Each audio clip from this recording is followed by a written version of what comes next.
پیغمبر اسلام ہم میں تشریف لائے ہیں, اور اگر دن کے مکمل اجالے میں میرے آقا تشریف لاتے تو دن کا مکمل اجالا چیلنج کر دیتا, اے رات تیری کوئی حقیقت نہیں ہے, نبی آخر الزمان مجھ میں تشریف لائے ہیں. میرے آقا سویرے سویرے ایسے وقت میں تشریف لا رہے ہیں کہ دن کا اجالا آتے آتے چہرے مصطفیٰ کی زیارت کر لے, اور رات کا اندھیرا جاتے جاتے رخ مصطفیٰ کی زیارت کر لے. ایسے ماحول میں حضور محمد الرسول اللہ صلی اللہ تعالی علیہ وسلم طلوع اجلال فرماتے ہیں مکہ کی سرزمین پر, اور جب میرے آقا سویرے سویرے مکہ کی سرزمین پر تشریف لائے تو مکہ کی گلیاں مہک رہی ہیں, مکہ کی ہوا فضا مہک رہی ہے, مکہ کے در و دیوار مہک رہے ہیں, مکہ کی شاہراہیں مہک رہی ہیں, مکہ کی وادیاں مہک رہی ہیں, مکہ کی پہاڑیاں مہک رہی ہیں, ہر طرف سے خوشبو آ رہی ہے, ہر طرف ایک عجیب سما بدھا ہوا ہے. میرے آقا سویرے سویرے تشریف لائے ہیں, ایک عجیب انقلاب مکہ میں برپا ہوا. سارے سردانے اور سرداران مکہ جب سویرے سویرے سو کر کے اٹھتے ہیں اور آ کر کے حرم شریف کے سامنے اکٹھا ہوتے ہیں تو آپس میں بات چیت شروع ہو جاتی ہے. کوئی کہہ رہا ہے آج میرا گھر مہک رہا ہے, کوئی کہہ رہا ہے آج میرے گھر پر بیمار میرا باپ تھا بلا دوا کے اچھا ہو گیا ہے, کوئی کہہ رہا ہے ابھی ابھی سویرے میں نے اپنے جانوروں کا جائزہ لیا تو جو جانور دودھ نہیں دے رہے تھے ان کے بھی تھن دودھ سے بھرے دکھائی دے رہے ہیں.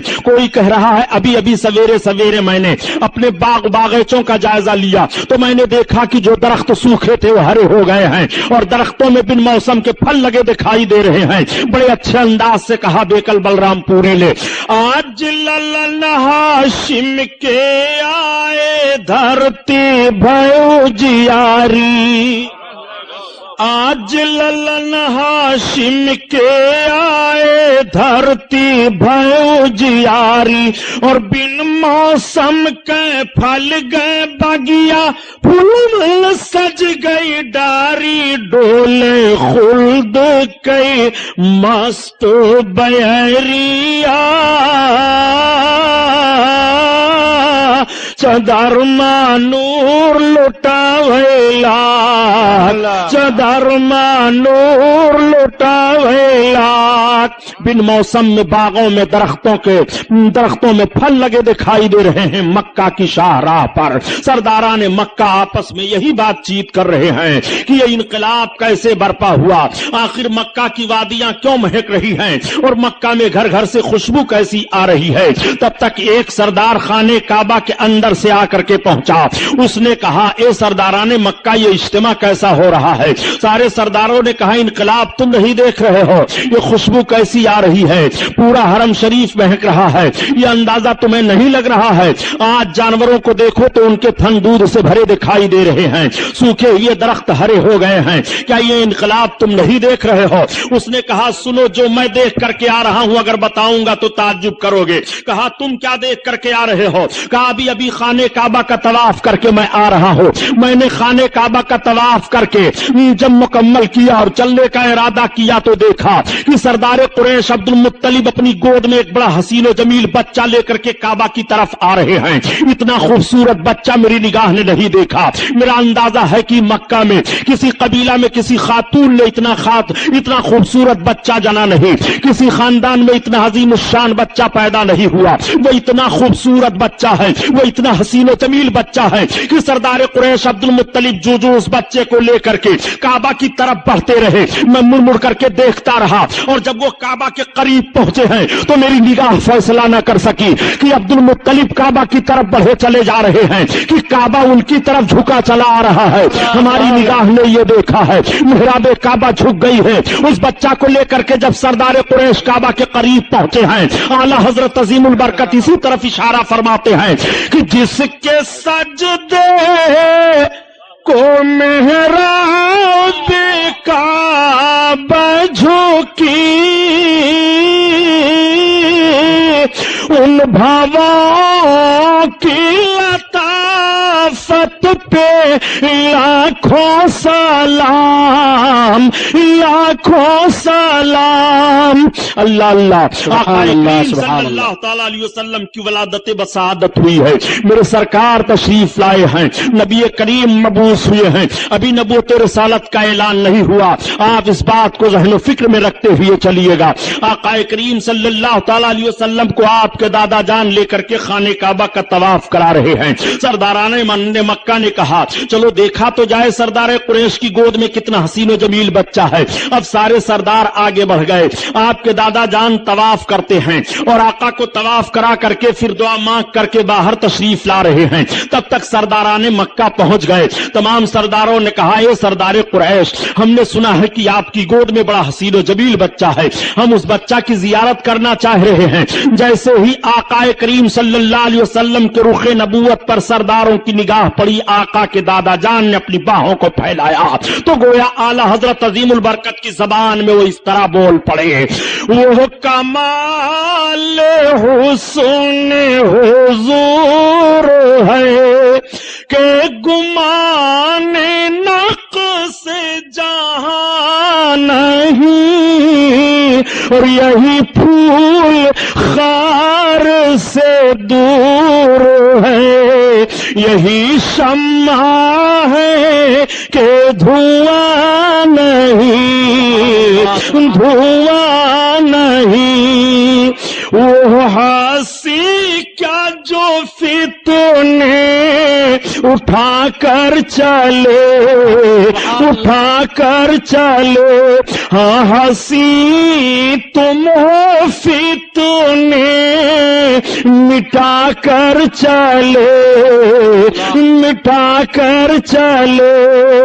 آقا کریم صلی اللہ علیہ وسلم کے حسن کو دیکھنے کے بعد سرداران مکہ نے کہا آج تک ہم لوگوں نے اتنا حسین و جمیل بچہ نہیں دیکھا. واقعی مکہ میں کسی خاندان میں کسی عورت نے اتنا خوبصورت بچہ نہیں جنا, کسی قبیلہ میں اتنا عظیم الشان بچہ نہیں آیا.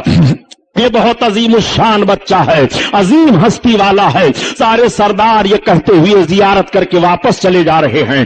دادا جان نے آقا کو اماں کی گود میں پیش کر دیا. حضرت آمنہ خاتون سرکار کو اپنی گود میں لے رہی ہیں اور لے کر کے آقا کریم کے رخ نبوت کی زیارت فرما رہی ہیں. عورتیں اکٹھا ہو جاتی ہیں اور مبارکباد پیش کر رہی ہیں, اے آمنہ آج تک ہماری نگاہوں نے اتنا خوبصورت بچہ نہیں دیکھا, تمہیں مبارک ہو. اگر حضرت عبداللہ ہوتے تو ان کی آنکھیں ٹھنڈی ہو جاتی. پورے قبیلہ پورے مکہ میں قبیلے قریش میں کسی عورت نے اتنا خوبصورت بچہ نہیں جنا. ہر طرف تعریف ہو رہی ہے, مکہ کی گلیاں مہک رہی ہیں, مکہ کی پوری وادیوں سے خوشبو آ رہی ہے. حضرت آمنہ خاتون کا مکان مہک رہا ہے اور بھینی بھینی خوشبو پھوٹ رہی ہے. اعلی حضرت عظیم البرکت اسی طرف اشارہ فرماتے ہیں کہ بھینی خوشبو سے مہک جاتی ہیں گلیاں اللہ, سبحان اللہ. بھینی خوشبو سے مہک جاتی ہیں گلیاں واللہ, اور کیسے پھولوں میں بسائے ہیں تمہارے گیسو تمہارے گیسو. اللہ اللہ. آقا کریم صلی اللہ علیہ وسلم کی ولادت بسعادت پر سارا مکہ مہک رہا ہے. آقا کریم صلی اللہ علیہ وسلم کی ماں ارشاد فرماتی ہیں کہ جب میرے بیٹے محمد کی ولادت کا وقت ہوا تو ایک ایسی روشنی ظاہر ہوئی کہ اس روشنی میں میں نے ایران کی چراگاہوں میں جو اونٹ چل رہے تھے اور ان کی گردنوں میں جو قلادے پڑے تھے وہ سب میں نے دیکھ لیا.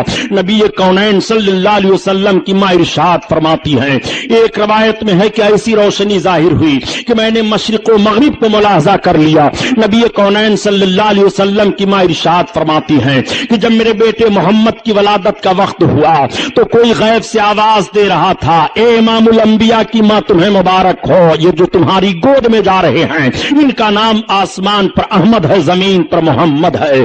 نبی کونین صلی اللہ علیہ وسلم کی ماں ارشاد فرما رہی ہیں کہ جب میرے بیٹے محمد کی ولادت بسعادت ہوئی تو ان کی زمین پر پیشانی لگی اور ان کی ایک انگلی آسمان کی طرف اٹھی ہوئی تھی اور انہوں نے اپنی زبان سے 3 مرتبہ کہا۔ پہلی بار تو کہا اللہ اکبر، اور دوسری بار کہا الحمدللہ کثیرا، اور تیسری بار میرے بچے نے کہا اللہم رب حب لی امتی۔ آقا کریم صلی اللہ علیہ وسلم ہم گنہگاروں کو پیدا ہوتے ہی یاد فرما رہے ہیں۔ اعلی حضرت عظیم البرکت اسی طرف اشارہ فرماتے ہیں کہ پہلے سجدے پہ روزے ازل سے درود، پہلے سجدے پہ روزے ازل سے درود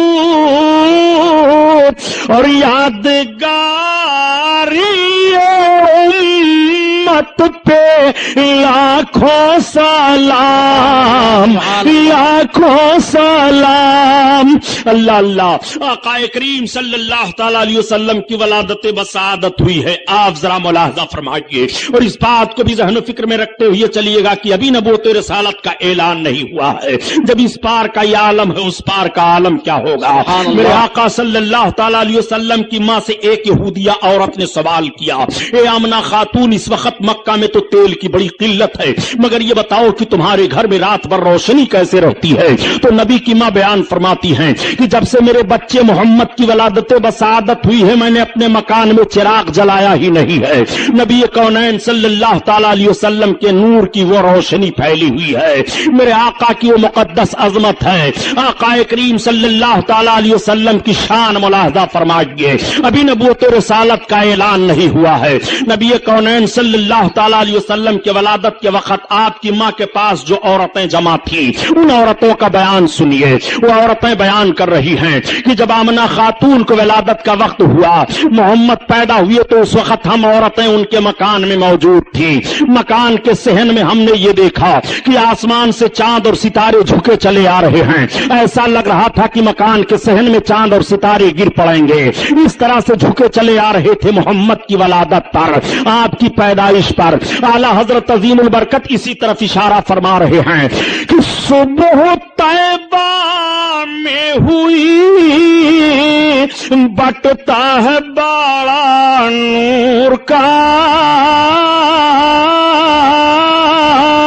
اور صدقہ لینے نور کا آیا ہے تارا نور کا۔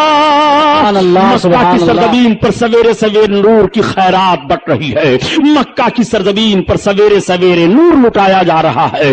اسی لیے تو اعلیٰ حضرت عظیم البرکت فرماتے ہیں کہ میرے آقا کے نور کا صدقہ اس طرح سے لٹایا جا رہا تھا، آقا کریم صلی اللہ تعالی علیہ وسلم کے نور کا صدقہ اس طرح سے لوٹ رہے تھے۔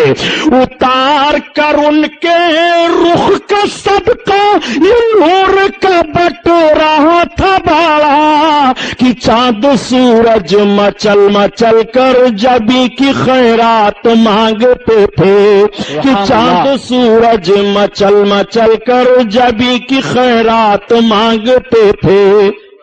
سبحان اللہ سبحان اللہ۔ آقا کریم صلی اللہ تعالی علیہ وسلم کی ولادت بسعادت ہوئی ہے، میرے آقا اس دنیا میں تشریف لائے ہیں۔ آقا کریم کے نور کا صدقہ کس نے نہیں لیا؟ چاند ستارے نے نور کا صدقہ لیا، سورج نے نور کا صدقہ لیا، نبی پیدا ہوئے ہیں۔ آقا کریم اپنی ماں کی گود میں ہیں، تمام عورتیں زیارت کرنے کے لیے آ رہی ہیں اور عرض کرتی ہیں اے آمنہ خاتون تمہیں مبارک ہو، تمہاری گود میں جو بچہ آیا ہے یہ تو ختنہ شدہ پیدا ہوئے ہیں، ان کے ختنہ کی ضرورت ہی نہیں ہے۔ میرے آقا صلی اللہ علیہ وسلم کے حسن کی زیارت تمام قبیلے کے لوگ کر رہے ہیں، پورے مکہ کے گھر گھر میں سرکار کی ولادت کی خبر پھیل گئی ہے، ساری عورتیں سارے مرد دیکھنے کے لیے آ رہے ہیں۔ حضرت آمنہ خاتون کا گھر زیارت گاہ بنا ہوا ہے، ایسی بھیڑ ہو رہی ہے کہ دیکھنے کے بعد سارے لوگ یہی بیان دے رہے ہیں کہ اتنا عظیم الشان بچہ مکہ کی سرزمین پر کسی قبیلہ میں کسی خاندان میں پیدا نہیں ہوا۔ ہوا. میرے آقا کے حسن کا تذکرہ ہو رہا ہے. ولادت کے وقت جو باتیں ظاہر ہوئی اس کا ذکر ہو رہا ہے. اس وقت کا دستور یہ تھا کہ باہر سے عورتیں آتی تھیں دودھ پلانے کے لیے, بچوں کو لے جایا کرتی تھی. مالدار گھر کے بچوں کو عورت حاصل کر لیتی, اس عورت کو مالدار خرید لیتا تھا کہ تمہارا سارا دودھ میرا بچہ پیے گا, میرے بچے کی تمہیں پرورش کرنی ہے. اس نوعیت کے تحت مکہ کی سرزمین سے 12 گھاٹیوں کے اس پار ایک آبادی تھی, قبیلے سعد کی آبادی, جہاں کے لوگ غربت و افلاس کے مارے ہوئے تھے, قحط سالی کے شکار ہوا کرتے تھے, ان میں بیماریاں پھیلی ہوئی تھی, وہ بہت پریشان حال تھے. 10 عورتیں تیار ہوئی کہ چلو مکہ میں مالدار گھروں پر بچوں کی پیدائش ہوئی ہے, وہاں سے بچے لے آئے جائیں اور دودھ پلا کر کے خدمت کی جائے, انعام و اکرام ملیں گے, اجرت حاصل ہوگی. انہی 10 عورتوں میں حضرت حلیمہ سعدیہ بھی ہیں. حضرت حلیمہ سعدیہ نے کہا میں جانے کی طاقت نہیں رکھ رہی ہوں. عورتوں نے کہا حلیمہ تمہیں چلنا پڑے گا. حلیمہ نے کہا دیکھو آج کئی روز کی میں بھوکی ہوں, پانی پر گزارا کر رہی ہوں, میری سواری کا جانور بھی بڑا کمزور ہو چکا ہے. عورتوں نے کہا نہیں حلیمہ تمہیں چلنا پڑے گا. حضرت حلیمہ کو بھی عورتوں نے تیار کر لیا. اب حلیمہ سے سواری پر سوار ہو کر کے چلی ہیں, مگر قافلہ کی عورتوں کی سواریاں طاقتور تھی, وہ آگے نکل جاتی ہیں, حلیمہ کی سواری پیچھے رہ جاتی ہے. راستے میں 7 جگہوں پر حلیمہ کی سواری کمزوری کی بنیاد پر بیٹھ جاتی ہے. تمام عورتوں تو مکہ میں پہنچ کر کے مالدار گھروں پر جا کر کے بچوں کو حاصل کر لیتی ہیں, مگر حلیمہ دیر میں پہنچی. حلیمہ جب پہنچنے کے بعد 2 گھروں کا جائزہ لیتی ہیں, پتہ یہ چلا کہ بچے خالی نہیں ہیں. حلیمہ پھر دوسرے گھر پر جاتی ہیں, پتہ چلا یہاں پر بھی کوئی بچہ نہیں ہے. کئی گھروں کا جائزہ لینے کے بعد حلیمہ مایوس ہو جاتی ہیں. تب تک ساتھ میں آنے والی ایک عورت مل گئی. حلیمہ سے پوچھا حلیمہ تمہیں کوئی عورت میں بچہ ملا کہ نہیں ملا؟ حلیمہ نے کہا مجھے کوئی بچہ نہیں ملا. اس عورت نے کہا حلیمہ سنو, وہ دیکھو جو سامنے حویلی دکھائی دے رہی ہے, وہ سردار قریش عبد المطلب کی بڑی حویلی ہے, اس میں ایک مکان ہے, وہاں پر چلو اے حلیمہ, وہاں ایک ایسا بچہ ہے جن کے ہو رہی ہے, وہ بچہ یتیم ہے. اس عورت نے تو یہی کہا, مگر اسے کیا معلوم کہ وہ یتیموں کو سہارا دینے والے ہیں, وہ یتیموں کے غمخوار ہیں, وہ یتیموں کے چارہ جو ہیں. آقا کریم صلی اللہ تعالی علیہ وسلم کا پتہ وہ عورت حلیمہ کو بتا رہی ہے. اس عورت نے کہا اے حلیمہ اگر مجھے کوئی بچہ نہ ملا ہوتا تو میں اسی بچہ کو لیتی. حلیمہ نے کہا میں نے بھی کئی گھروں پر ان کا ذکر سنا ہے, چلو مجھے لے چلو. حلیمہ سعدیہ کو عورت سردار قریش حضرت عبد المطلب کے پاس لے جاتی ہے, اور جب آپ عبد المطلب کے پاس پہنچی اور اپنا مدعا بیان کرتی ہیں تو حضرت عبد المطلب نے حضرت حلیمہ کو حضرت آمنہ خاتون کے پاس پہنچا دیا. اب آپ حضرت آمنہ خاتون کے پاس پہنچ کر اپنے انداز سے سلام عرض کرتی ہیں اور عرض کرتی ہیں اے بہن آمنہ خاتون, میں نے سنا ہے کہ آپ کی گود میں بڑے حسین و جمیل ہیں, آئے ہوئے ہیں, میں ان کی خدمت کے لیے تیار ہوں. میں قبیلے سعد کی ایک غریب عورت ہوں, مفلس و قلاش ہوں, میں اس لیے آئی ہوں تاکہ آپ کے بچے کی خدمت کروں, ہمیں مناسب اجرت مل جائے. حضرت آمنہ خاتون کی آنکھیں آنسوؤں سے بھر جاتی ہیں, آنسو ٹپکنے لگے. حضرت حلیمہ نے کہا بہن رونے کا سبب کیا ہے؟ حضرت آمنہ خاتون فرماتی ہے اے حلیمہ جس مقصد سے تم آئی ہو تمہارا مقصد نہیں حل ہو پائے گا. تم انعام و اکرام اور اجرت کی لالچ میں آئی ہو, مگر تمہیں زیادہ اجرت اور زیادہ انعام نہ مل پائے گا. اس لیے اے حلیمہ ان کی پیدائش سے پہلے ان کے باپ کا انتقال ہو چکا ہے. حضرت حلیمہ نے کہا اے بہن اب ہمیں انعام اور اجرت کی لالچ نہیں رہ گئی ہے, میں نے آپ کے شہزادے کی بڑی تعریفیں سن لی ہیں, میں چاہتی ہوں کہ آپ کے شہزادے مجھے مل جائیں اور میں دودھ پلا کر کے ان کی خدمت انجام دے لوں. میرے آقا اس وقت سو رہے تھے. حضرت حلیمہ سعدیہ نے عرض کیا بہن یہ تو بتاؤ کہ شہزادے گرامی وقار ہیں کہاں؟ آقا کریم کے جسم اطہر پر ایک چادر شریف ڈال دی گئی ہے. حضرت آمنہ خاتون نے جیسے چادر کو آپ کے جسم اطہر سے ہٹایا تو حضرت حلیمہ بیان فرماتی ہے کہ محمد سو رہے تھے, جیسے میرے آقا کے رخ انور سے چادر کا ہٹنا سبحان اللہ پر آقا کے مسکراہٹ کھیل جاتی ہے. سوتا ہوا بچہ مسکرانے لگے تو کتنا اچھا لگتا ہے, اور یہ تو کائنات کے داتا ہیں مسکرا رہے ہیں, نبی کونین ہیں مسکرا رہے ہیں, رحمت للعالمین ہیں مسکرا رہے ہیں, بشیر و نذیر ہیں مسکرا رہے ہیں, غریبوں کی غربت دور فرمانے والے ہیں مسکرا رہے ہیں. حضرت حلیمہ فرماتی ہیں کہ محمد کے لب پر مسکراہٹ کھیل گئی, میں نے دوڑ کر کے ان کو اٹھا لیا اور ان کے رخسار نبوت کا بوسہ لیا. اعلیٰ حضرت عظیم البرکت اسی لیے بیان فرماتے ہیں پتلی گولے قدس کی پتیاں ان لبوں کی نزاکت پہ لاکھوں سلام، لاکھوں سلام۔ اللہ اللہ، آقا کریم صلی اللہ تعالی علیہ وسلم کو حضرت حلیمہ سعدیہ اپنی گود میں اٹھا لیتی ہیں اور اٹھانے کے بعد چوم رہی ہیں، پیشانی اقدس کو چوم رہی ہیں اور عرض کرتی ہیں اے بہن، واقعی آج تک میری نگاہ کیا تمام عورتیں بیان دے رہی ہیں کہ اتنا حسین و جمیل بچہ مکہ میں کسی خاندان میں پیدا نہیں ہوا۔ حضرت حلیمہ سعدیہ سرکار کو لے کر کے بیٹھ گئیں اور دودھ پلانے لگی۔ حضرت حلیمہ نے اپنے داہنی پستان کو پیش کیا، میرے آقا نے دودھ پی لیا۔ حضرت حلیمہ نے جب بائیں پستان کو پیش کیا تو سرکار نے دودھ پینا چھوڑ دیا، پھر حضرت حلیمہ نے داہنے پستان کو پیش کیا، میرے آقا نے پی لیا، اور بائیں کو پیش کیا، پھر سرکار نے چھوڑ دیا۔ اب حلیمہ کی سمجھ میں بات آ گئی۔ حلیمہ اس وقت دو بچوں کو دودھ پلا رہی تھی، ایک تو آقا کو پلا رہی تھی، دوسرے ایک شہزادے کو اور پلا رہی تھی۔ اگر میرے آقا دونوں پستان کا دودھ پی لیتے تو دوسرا پینے والا دودھ محروم رہ جاتا۔ سرکار نے یہ فطری انصاف پیش کیا ہے اور حق والے کا حق ادا فرما دیا ہے۔ میرے آقا یہی سے ذہن و فکر دے رہے ہیں کہ جس کو قربت ہو تو قربت کا لحاظ کرتے ہوئے قریبی اور قربت والوں کو حق کس طرح سے دینا چاہیے۔ نبی کونین صلی اللہ تعالی علیہ وسلم نے دودھ نہیں پیا، صرف داہنے پستان کا پیا، اور وہ بھی طبی نقطہ نظر سے ماں کے داہنے پستان میں دودھ کم ہوتا ہے اور بائیں میں زیادہ ہوتا ہے۔ جس میں دودھ کم ہے نبی کونین اسے استعمال فرما رہے ہیں، اور جس پستان میں دودھ زیادہ ہے سرکار دوسرے پینے والے کے لیے چھوڑ رہے ہیں۔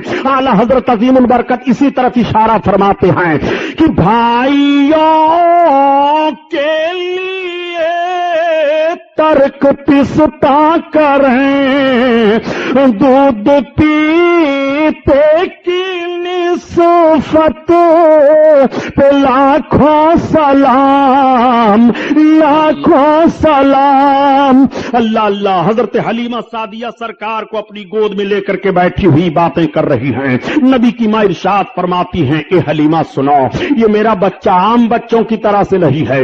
حلیمہ سنو، جب میرے بچے کی ولادت ہوئی ہے تو جس طرح ماؤں کو تکلیف ہوتی ہے بچوں کی پیدائش پر، مجھے تکلیف کا کچھ احساس نہیں ہوا۔ نبی کی ماں بیان فرماتی ہیں اے حلیمہ، میرا بچہ جب پیدا ہوا اور ان کے دادا جان جب لے کر کے کعبہ کی طرف گئے ہیں تو کعبہ جھک گیا ہے۔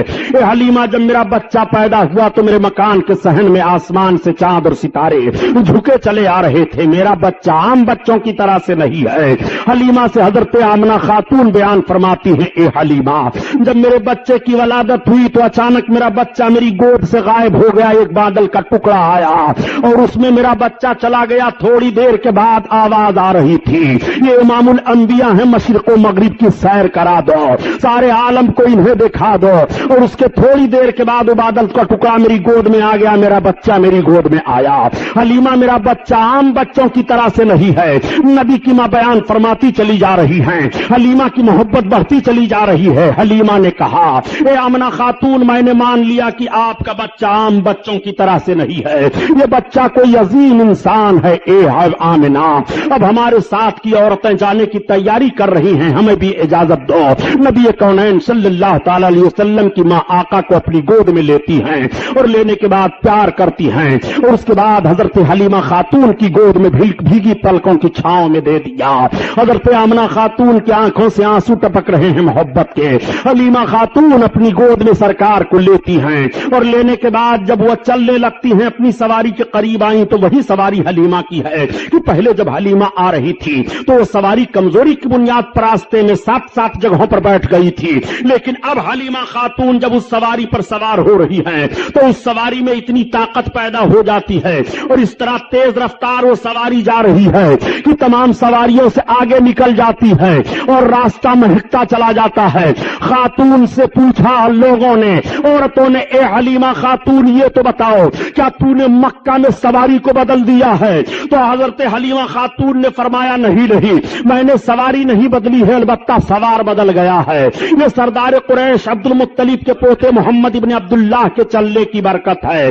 اور اے آمنہ، اے حلیمہ خاتون، یہ راستہ کیوں مہک رہا ہے؟ تو حضرت حلیمہ فرماتی ہیں کہ انہی کے چلنے کی وجہ سے راستہ مہک رہا ہے. میں نے مکہ میں کوئی خوشبو نہیں خریدی ہے. اعلیٰ حضرت عظیم البرکت اسی طرف اشارہ فرما رہے ہیں کہ ان کی مہک نے دل کے غنچے کھلا دیے ہیں. ان کی مہک نے دل کے غنچے کھلا دیے ہیں. جس راہ چل گئے ہیں کوچے بسا دیے ہیں، کوچے بسا دیے ہیں. حضرت حلیمہ سعدیہ سرکار کو لے کر کے چل رہی ہیں اور 12 پہاڑیوں کو گزر کر کے حضرت حلیمہ سعدیہ اپنی آبادی کے قریب پہنچ رہی ہیں. مگر ان 12 پہاڑیوں کا بھی نقشہ ملاحظہ فرمائیے. حضرت حلیمہ سعدیہ جس پہاڑی سے بھی گزر رہی ہیں، اگر پہاڑ کے اوپر کوئی سوکھا درخت ہے تو ہرا ہو جاتا ہے. اگر پہاڑیوں کے درمیان ان جھاڑیوں میں جانور چر چگ رہے ہیں تو حلیمہ کی سواری دیکھنے کے بعد وہ سارے جانور سامنے سے ہٹ جایا کرتے تھے اور حلیمہ کی سواری کو دیکھا کرتے تھے. گویا وہ جانور بھی سمجھ رہے ہیں کہ نبی کونین جا رہے ہیں، ان کی زیارت کر لو. رحمت للعالمین جا رہے ہیں، ان کی زیارت کر لو. آقا کریم سوار ہو کر کے جا رہے ہیں، آگے سے ہٹ جاؤ.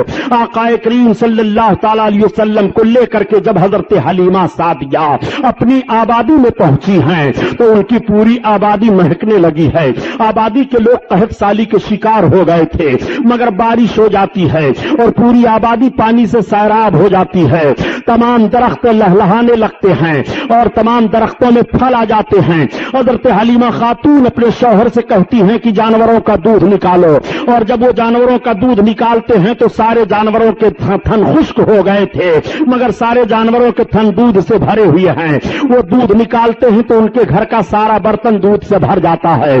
لوگوں نے پوچھا، اے حلیمہ، یہ تیرے جانور اتنا دودھ کیسے دے رہے ہیں؟ تو حلیمہ نے کہا، میرے ہی جانور نہیں بلکہ آبادی کے سارے جانوروں کو دیکھو. اب سارے لوگ دیکھ رہے ہیں تو سارے جانوروں کے تھن دودھ سے بھرے ہوئے ہیں. حلیمہ نے کہا، یہ سردار قریش عبد المطلب کے پوتے محمد بن عبداللہ کے آنے کی برکت ہے. اب سارے لوگ سرکار کی زیارت کر رہے ہیں اور کہہ رہے ہیں، اے حلیمہ، آج تک ہماری آبادی میں اتنا عظیم الشان بچہ نہیں آیا، اتنا حسین و جمیل بچہ نہیں آیا، اتنا خوبصورت بچہ نہیں آیا. حلیمہ، تم بہت برکت والا بچہ لے کر کے آئی ہو. سارے لوگ حلیمہ کو مبارکباد پیش کر رہے ہیں اور کہہ رہے ہیں، اے حلیمہ، واقعی تو مبارکباد کے لائق ہے کہ سردار قریش کا یہ پوتا تو لے کر کے آئی ہے. واقعی ان جیسا حسین و جمیل ہماری نگاہوں نے آج تک نہیں دیکھا. انہی کے آنے کی وجہ سے بارش ہوئی ہے، انہی کے آنے کی وجہ سے ہماری آبادی مہک رہی ہے، انہی کے آنے کی وجہ سے جانوروں کے تھن دودھ سے بھر گئے ہیں. حضرت حلیمہ سعدیہ جب سے سرکار کو لے کر کے اپنی آبادی میں پہنچی ہیں، اس آبادی کے جانوروں کو، بڑے بڑے شیر چیتے جانوروں کو اٹھا لے جاتے تھے، لیکن اب آج کی تاریخ سے کوئی جانور کسی جانور کو نہیں ستا رہا ہے، بلکہ دیکھا جا رہا ہے کہ شیر اور بکری ایک درخت کے نیچے پائے جا رہے ہیں. نہ تو بکری شیر کے خوف سے بھاگ رہی ہے اور نہ تو شیر بکری پر حملہ کر رہا ہے. آقا کریم صلی اللہ علیہ وسلم کی عظمت ملاحظہ فرماتے چلیے.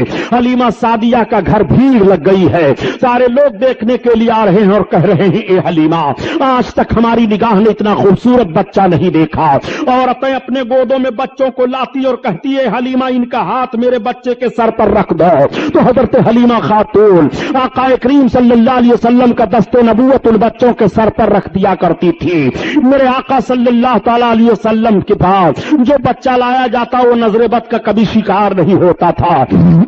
سارے بچوں کی بیماریاں دور ہو گئیں. عورتیں پیالوں میں پانی بھر بھر کر کے لاتی اور کہتی، اے حلیمہ، تو برکت والا جو بچہ لے کر کے آئی ہے ان کا ہاتھ اس پانی میں پیالے کے ڈال دے. حضرت حلیمہ سعدیہ سرکار کے دستے مبارک کو اس پانی میں پیالے کے ڈال دیا کرتی تھی. لوگ لے جاتے اور اس پیالے کے پانی کو پلاتے بیماروں کو، تو بیمار اچھے ہو جایا کرتے تھے، اور جانوروں پر چھڑکتے تو جانوروں کے دودھ زیادہ ہو جایا کرتے تھے.